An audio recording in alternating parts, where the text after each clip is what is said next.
Hi, I'm Ryan Szymanski, curator for Battleship New Jersey Museum and Memorial. Today we've got another video for you in our series of Could What Sank X Have Sunk New Jersey? In today's episode, we're going to cover something I've wanted to talk about for a while and has been much requested by you guys. Would what sank Musashi and Yamato, the two Yamato class battleships, have sunk New Jersey?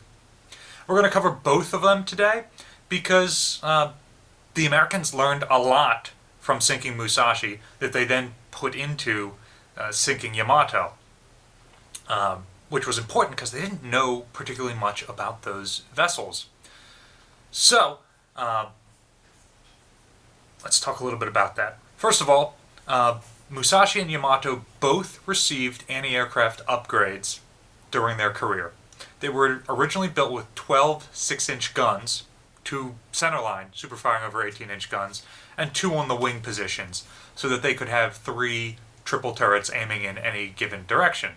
And because the 18-inch guns were slow to fire and slow to train, these were their defense against destroyers. About midway through World War II, they had the 2 wing turrets removed.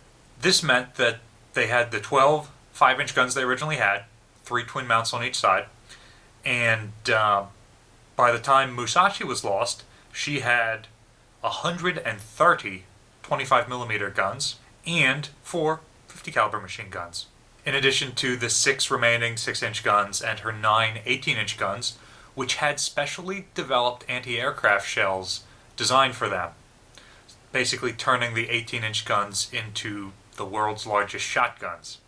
Musashi was sunk in the Sibuyan Sea when she was operating with Kurita's center force as part of the Battle of Leyte Gulf. Kurita's force, which included a number of other battleships, heavy cruisers, and destroyers, was trying to force their way through the Philippine Islands to get at the American landing beaches at Leyte. Admiral Ozawa's northern force, comprising of aircraft carriers but very few aircraft, were supposed to lure the Americans away so Kurita could do this.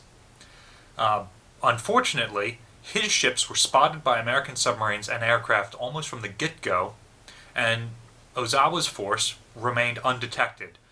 So the American carriers, under Halsey's command, the 3rd Fleet carriers, began launching air attacks piecemeal on the Japanese ships as they transited the Sibuyan Sea. These attacks were sort of dispersed among the Japanese battleships. Most of the ships took a hit or a couple of near misses. However, they really concentrated on Musashi. She was one of the 2 largest ships there. I have no idea why they concentrated on a ship in the middle of the formation instead of, say, the lead ship, Yamato, which was Kurita's flagship at this time. But they concentrate on Musashi, and after scoring a couple of hits, she's then the smoking ship that's slowing down and dropping out of line, so then she gets even more focused. Musashis Sacrifice allowed Kurita's other ships to successfully transit the Sibuyan Sea and actually attempt what their mission was off of Leyte in the Battle of Samar. But that's the story for another time. Check out our whole series on the Battle of Leyte Gulf. Musashi herself is subject to a number of air attacks during this engagement. Her crew is well trained, the ship has oil and ammunition, so many historians consider this to be the apex engagement of Yamato-class battleships versus aircraft. I don't entirely agree with that, but that is one thesis that's out there. Armed as she was, she potentially has more anti-aircraft barrels than any other ship ever put to sea. I haven't done the full count. I'm not going to claim that 100%. Yamato had more barrels when she was sunk, but other than those 2, it's close contenders for even the best of the American warships, such as New Jersey herself. The issue is the Japanese guns and fire control were not great in the anti-aircraft role. So not only were Musashi's own defenses inferior compared to their allied counterparts, but her escorting vessels were basically toothless. The Japanese 5-inch gun was not a great anti-aircraft weapon. It didn't have radar-assisted directors like their American counterparts, and it was considerably slower than the American counterpart. And Yamato and Musashi at this time had them in really low numbers. The 130 25mm guns sound impressive, but they fall between the 20mm Oerlikons that the American ships have, which were found to be deficient in stopping power against light war aircraft, and the 40mm guns that the American ships had, which were a world better. The American battleships had quadruple-mounted 40mm guns. The Japanese used triple-barreled 25mm predominantly on their battleships. Some of these guns were in open mounts, and some of them were in somewhat enclosed armored mounts, which were supposed to protect the crew from blast damage from the 16-inch guns, and potentially also from aircraft strafing. These guns also didn't have sophisticated fire control. Japanese gun commander had basically a stick which he pointed at the aircraft he wanted his gun crew to engage, and then they would manually slew the gun at that target to engage it. Otherwise, it's pretty similar to other American weapons. You drop clips or magazines into the top of it, and it's able to fire. Triple-barreled weapons always have issues in that it's really easy to access the outer two barrels, and the inner barrel, you sort of have to muscle your way through guys to drop a magazine in. So you don't see many triple-barreled guns out there that are smaller than 6 inches. So Musashi's attack was piecemeal, and at least at first she was able to put up a really strong fight. American squadrons or partial squadrons of 9-10 aircraft targeted her and came in for attacks. Dive bombers and torpedo bombers sort of alternated with their attack. They alternated on which side of the ship they were attacking. So even though they were scoring hits, Musashi was able to fairly effectively do damage control and fight the fires and flooding that were being caused. It's interesting, in an earlier video I mentioned that Japanese ships had way more flammable materials on board than their American counterparts. Well, by this time in the war, the Japanese had taken some special measures to reduce the flammability of their ships. They put special non-flammable paints over their flammable paint coatings. They removed linoleum tiles. They removed things like blankets and mattresses, which are known to burn. And the crew instead slept on wood boards that could also be used as shoring timbers in the event of damage control. So these ships had started the war as basically floating hotels and palaces, and wartime conditions had reduced them to this. They went even further than American ships in adding damage control materials and reducing flammable materials. So these ships had started the war as basically floating hotels and palaces, and wartime conditions had reduced them to this. They went even further than American ships in adding damage control materials and reducing flammable materials. The Yamato class has an interesting torpedo defense system. It is shallower than that of an Iowa class at only about 16 feet deep, and it isn't liquid loaded at all. Iowa class battleships, of course, have 22-foot deep torpedo defense that is about half liquid loaded and half void. And that's where all our fuel is stored, and that helps deaden some of the torpedo explosion. And the U.S. Navy knew that the American torpedo defense was deficient against their own torpedoes. They didn't even realize that Japanese torpedoes were more powerful. So Yamato and Musashi, although they had great internal subdivision and a great reserve of buoyancy, had kind of deficient torpedo defense. It could have been better. And that's basically how I would sum up the design of these ships. They spent a lot of resources to build the largest battleships ever, the only super battleships that were completed,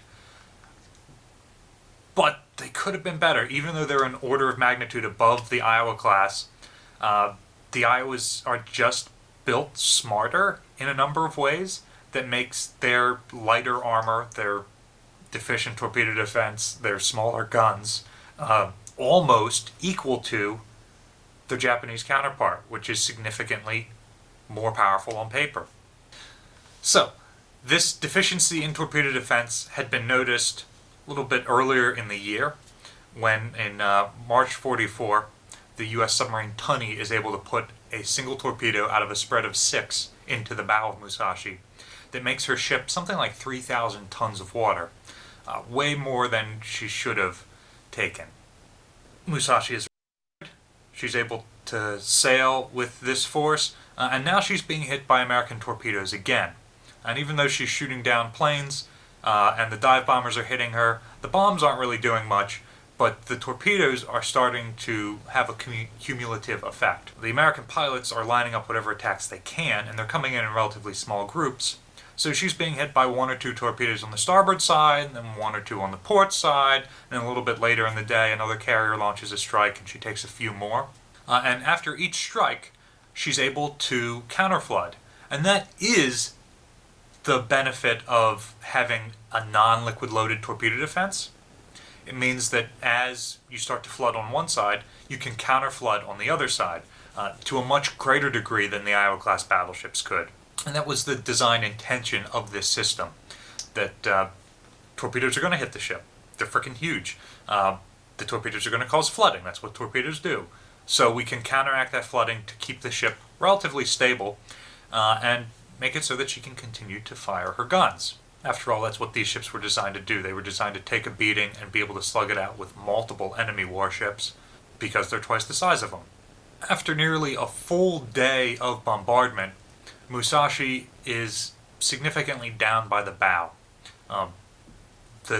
She runs out of spaces to counterflood after torpedo hits, and they end up flooding engine rooms and boiler rooms to get the ship to even out, and even so, she's still down by the bow. And she has completely slowed down and dropped out of the line, and at this point she is just slowly succumbing to progressive flooding. And at about 5:36 local time, she does finally succumb and sink. She took 19 torpedoes and 17 bombs, estimated, which is significantly more than Yamato took, and probably the most of any battleship ever, and probably the most of any warship ever for that matter. She had a crew of about 2,400 sailors on board at the time, and 769 survivors from the heavy cruiser Maya who had been transferred on board after their ship had been sunk by American submarines. And these poor guys are on 2 sinking ships. I think being on a sinking ship is a lot like being struck by lightning. If you're on one, you're way more likely to be on a second one. 635 of those 769 Maya survivors survived their second sinking. 1,376 out of approximately 2,400 of Musashi's crew are able to survive. Musashi sort of did what she was designed to do. She took massive airstrikes from an entire fleet of American carriers, and those airstrikes could have easily been spread out over a bunch of smaller battleships and disabled them all. However, Musashi bore the brunt of it and allowed the rest of her fleet to continue and gave them a fighting chance at their mission. In this instance, Kurita threw that chance away, even though Halsey did his absolute best to leave the invasion beaches wide open to him. But in that respect, Musashi did what she was designed to do, and her sacrifice allowed the Japanese ships to come to grips with their American counterparts within eyesight of the invasion beaches. So that's in October of 44. Jump forward to April of 45. The Japanese fleet no longer exists as a fighting force. Only 2 Japanese battleships still exist. The 2 fleet flagships, Nagato and Yamato. Okinawa has been invaded on April 1st, and the Army comes up with a plan for massed kamikaze strike on the American fleet around Okinawa. And they're telling the Emperor their plan, and the Emperor says, well, what is our Navy doing? Okinawa is, of course, part of the Japanese homeland. Although it's a separate island with a separate culture, it is part of Japan proper. And so this question rocked the Navy Admiralty to their core. It's very similar to a question that the Kaiser asked at the end of World War I that led the High Seas Fleet to plan a last-ditch sacrificial death ride battle. When the German sailors heard that they were going to put to sea in this last-ditch battle to support the soldiers fighting on the Western Front, they held a quasi-communist mutiny and refused to sail, and it never happened. the German fleet ended up being captured and having to scuttle in captivity.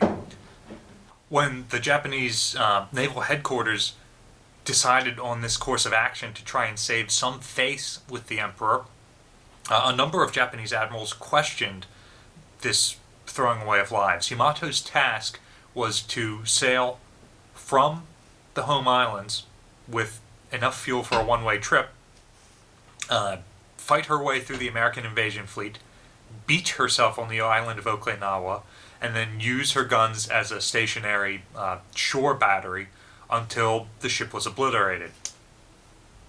Then her crew would join the infantry defenses around Okinawa. Some Japanese admirals fought this waste, but in the end it was determined that the ship would sail.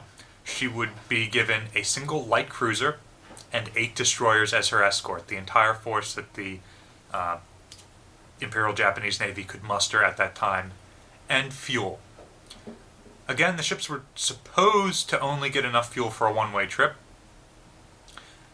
However, it is believed that the local shipyard authorities gave them all the fuel that they had, to the point that they were about 60% full. There's still question of if this was enough fuel to make the high-speed run down and come back afterwards, but it shows that not everybody was keen on throwing the ship away in the largest kamikaze action of the war. Yamato's crew was offered the chance to not go, and unanimously every single man volunteered to go on the mission. Some members of the crew who were relatively new or inexperienced, including some naval cadets who had just been assigned a couple days earlier, were transferred off of the ship before the mission, even though they had said they would go along. But otherwise, the ship sailed with a full crew of 3,322 sailors. Perhaps the largest crew any battleship ever carried. At this point, Yamato has her 9 18-inch guns, which again can be used as anti-aircraft guns. She has her 6 6-inch guns. She has 24 5-inch guns and 162 25mm guns, and 450 cals again. When she sails, she's spotted almost immediately by American submarines who are unable to line up a shot. The task force is sailing at greater than 20 knots of speed, so the American submarines aren't able to get into a firing position, but they are able to shadow the Japanese force and radio in positions. This would be about April 6th. The next morning, American aircraft arrive overhead. First, flying boats to scout the Japanese ships from afar, which Yamato fires her 18.1-inch guns at. Next, American fighter planes arrive overhead to sweep the skies of Japanese aircraft. There weren't any. The Japanese didn't have any experienced fighters that could accompany Yamato on this trip. The ship would be completely unescorted. Admiral Spruance orders his battleships to cease shore bombardment and plans a line of defense.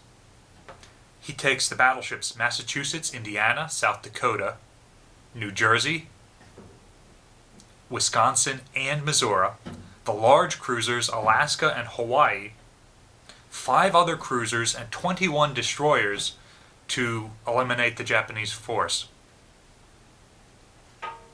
While he's planning for this, and without orders, his carrier commander, Admiral Mark Mitcher, launches the first of a number of strikes against Yamato. Mitcher has 8 fleet and light carriers under his command, and over 420 aircraft. There are more aircraft here than the Japanese used to attack the 8 American battleships at Pearl Harbor. And Mitcher's going to throw them all at one Japanese battleship. When Spruance hears what Mitcher has done, Mitcher, of course, is a lifelong carrier advocate. He doesn't reprimand him. He allows Mitcher to carry out the attacks, but holds his battleships, including New Jersey, in reserve in case Yamato is able to bull her way through. Like I said earlier, the attacks on Musashi were piecemeal. The Americans really planned their attack on Yamato, and without any enemy air cover, they're able to set up perfect attack runs, and they've got all the time in the world. So the fighters arrive first, sweep the skies of enemy aircraft, find that there are none, and then begin strafing, rocketing, and light bombing the Japanese anti-aircraft guns. This is going to clear the way for later attack waves. Next, the Curtiss SB-2C Helldivers make their attacks. They're able to bomb the ship from directly overhead and are able to disable yet more of the Japanese battleship's impressive anti-aircraft armament. Finally, the low-flying, slow, and very vulnerable Avenger torpedo bombers make their attack. They concentrate on a single side of the ship, rather than helping the Japanese counterflood by hitting both sides simultaneously. This way, all the torpedoes are going to create holes in one side, which hopefully will cause the giant ship to roll over and sink. Because of the massed American attacks, the Japanese gunners are completely overwhelmed. Unlike Musashi, which was attacked piecemeal throughout the day and was able to engage torpedo bombers and dive bombers separately, Yamato's guns are surgically knocked out one after another, so that she is unable to put up an effective defense by the time the torpedo bombers come in to administer the coup de grace. She ends up taking at least 6 bombs and 11 torpedoes before she rolls over and sinks. A fire, progressively spreading from bomb damage, is able to spread to one of the forward magazines as the ship rolls to about 120 degrees. The entire forward magazine explodes, ripping the ship in half and creating a mushroom cloud so large it could be seen from the Japanese home islands. 3,055 out of the 3,300 or more Japanese crew members on board are killed when the battleship goes down. In addition to Yamato, the American aircraft are able to sink the light cruiser Yahagi and 4 of the 8 destroyers. Some of the other destroyers are damaged, but not sunk. Some sources claim that the American fighters strafed Japanese sailors in the water.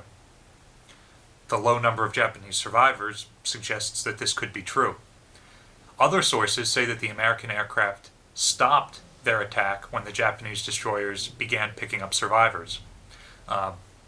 Again, if they had attacked relatively stationary destroyers picking up survivors, those destroyers would have likely been sunk. So this evidence also points to this being accurate. Whether the Americans committed war crimes by attacking the Japanese in the water or allowed them to pick up survivors is still contested. So, that is the death of the 2 largest battleships ever built. Deaths solely caused by air power. Could New Jersey have put up more of a fight?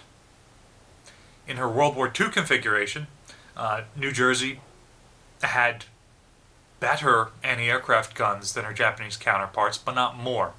And it wasn't just the guns that were more effective, but the fire control systems were as well.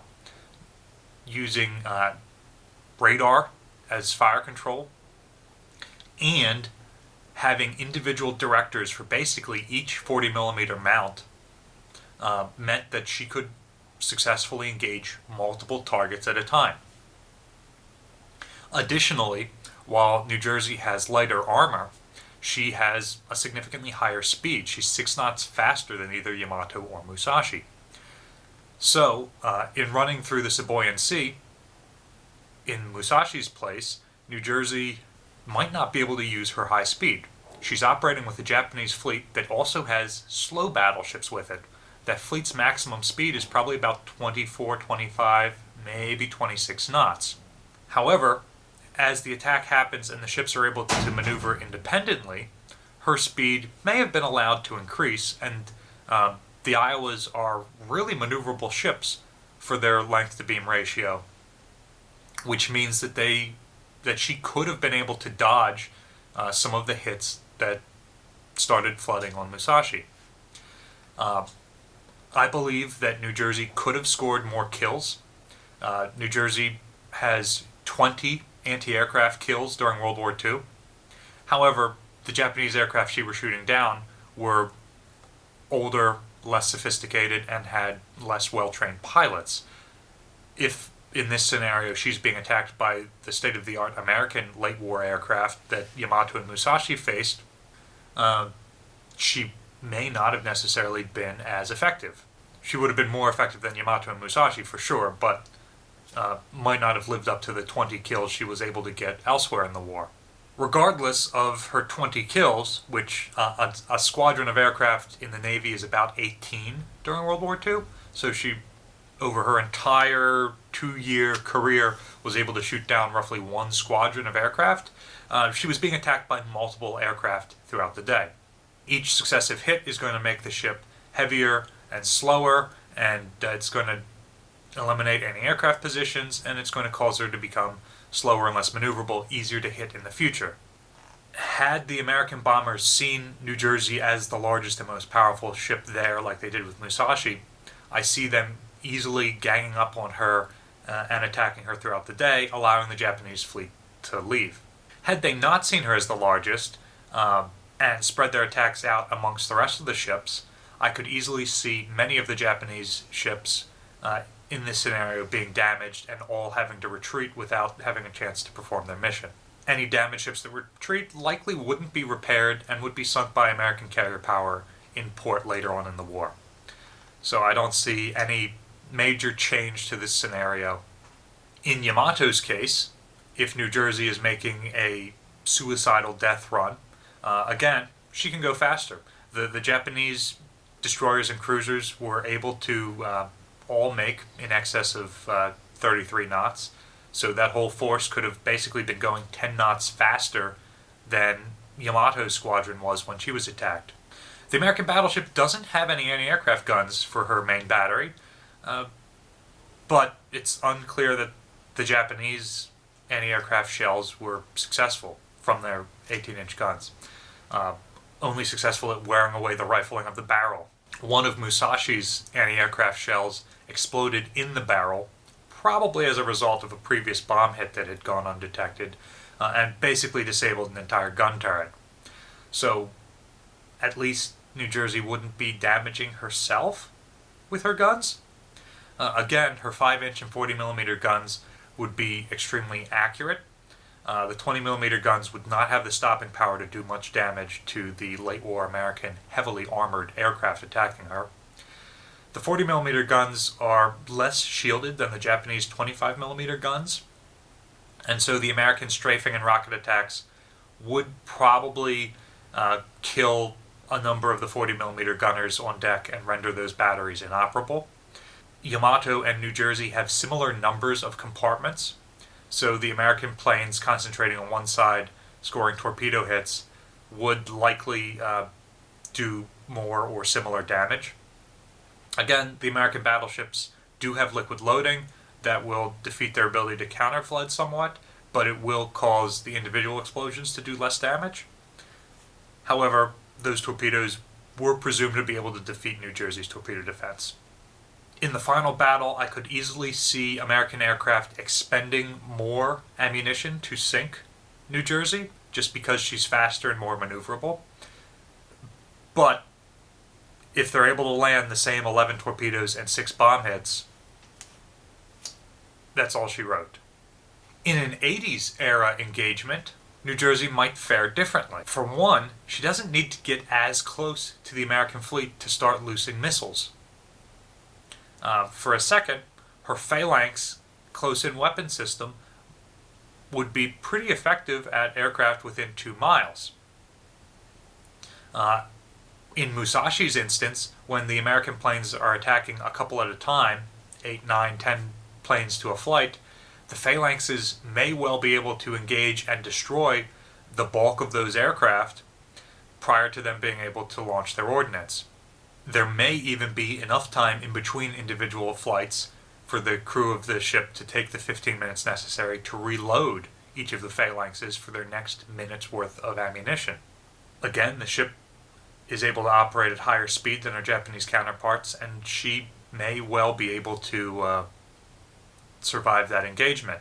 Certainly enough to get within a couple hundred miles of the American fleet to loose a salvo of Tomahawk anti-ship cruise missiles, maybe even close enough to launch her Harpoon cruise missiles.